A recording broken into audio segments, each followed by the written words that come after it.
पुराने समय में परमेश्वर अपने एंजल्स को भेजता था, किसी किसी के पास अपनी आत्मा को उतारता था और काम करता था। पर नए नियम में ये चेंज हो चुका है। नए नियम में परमेश्वर एंजल्स को स्पेशल नहीं भेजता। दोस्तों, आज के बच्चे को ध्यान से सुना जो परमेश्वर के दास बताना चाहते हैं। मेरा विश्वास है कि आप सीख नहीं रहोगे। तो आइए दोस्तों, पहले आज के बच्चे को सुनते हैं। नए नियम में परमेश्वर एंजल्स को स्पेशल नहीं भेजता, भेजता है एंजल्स को, लेकिन अब एंजल्स का वो काम नहीं जो पुराने नियम में था। अब आत्मा आकर उतरता नहीं और जाता नहीं। परमेश्वर ने कहा था, अब मैं जो आत्मा मैं पिता से पाऊंगा मैं तुमको दूंगा और वो आत्मा तुम्हारे अंदर रहेगा, अंदर रहेगा। हालेलुया। वो आत्मा कहां रहेगा? तुम्हारे अंदर रहेगा। अब मैं चाहता हूं कि हम उस आयत को अपनी स्क्रीन के ऊपर देखेंगे। यूहन्ना 16 उसकी 7-8 आयत। तो मैं भी तुमसे कहता हूं कि मेरा जाना तुम्हारे लिए अच्छा है। यदि मैं ना जाऊं तो वो सहायक तुम्हारे पास ना आएगा। बोलो सहायक। देखा, सहायक तुम्हारे पास नहीं आएगा। और परंतु यदि मैं जाऊं, बोलो यदि मैं जाऊं। मैं इसको इब्रानी भाषा में अपने डिवाइस पे निकाल रहा हूं और उसका मतलब जब आपको समझ आएगा आप हैरान हो जाएंगे। उसने कहा, परंतु यदि मैं जाऊं तो उसे तुम्हारे पास भेजूंगा।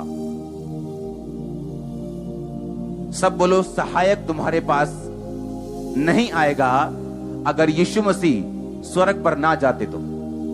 अब सहायक का मतलब क्या है? सहायक का मतलब है, ग्रीक भाषा की ये बाइबल ओरिजिनल भाषा लिखी गई थी। ग्रीक भाषा का 3875 शब्द है सहायक के लिए जो यूज किया गया, स्क्रीन पे देखेंगे, जिसका मतलब है पैराक्लिटोस, जिसका मतलब है एडवोकेट। परमेश्वर यीशु मसीह ने पता क्या कहा? कहता, मैं तुम्हें अनाथ नहीं छोड़ूंगा। अगर मैं जाऊंगा स्वर्ग पे तो मैं तुम्हें एक एडवोकेट देके जाऊंगा, एक वकील देके जाऊंगा, एक कंफर्टर देके जाऊंगा, एक सहायक देके जाऊंगा।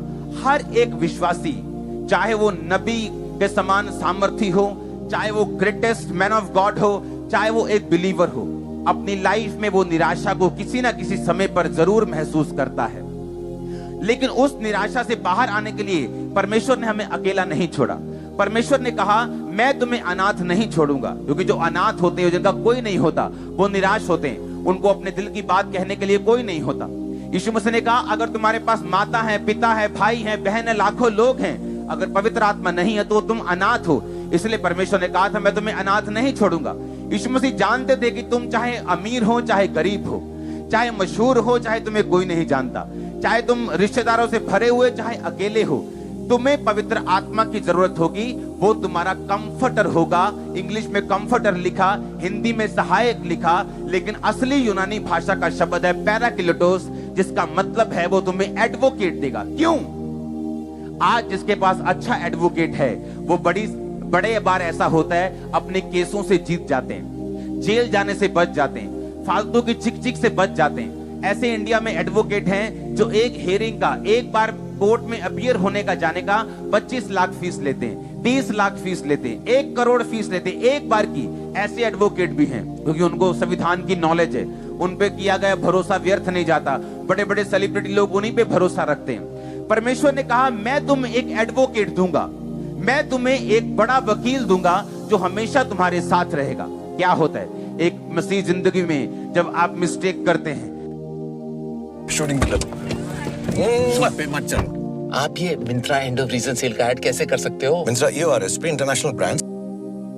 जब आप गलती करते हैं या आप गिरते हैं या आप कमजोर फील करते हैं या आप परीक्षा के समय में होते हैं, जितनी क्रिश्चियन लाइफ में मैंने निराशा सही है, मैंने आज तक एक भी विश्वासी ऐसा नहीं देखा जिसने उस लेवल की निराशा सही हो। आज लोग चर्च की ग्लोरी देखते हैं, आज लोग चर्च की सफलता देखते हैं, मिनिस्ट्री की सफलता देखते हैं, हमारी ग्लोरी को देखते हैं, लेकिन हमारी स्टोरी को नहीं देखते कि 1 साल 2 साल 5 साल 7 साल नहीं, कितने साल हम निराश रहे हैं मसीह में आने के बावजूद भी।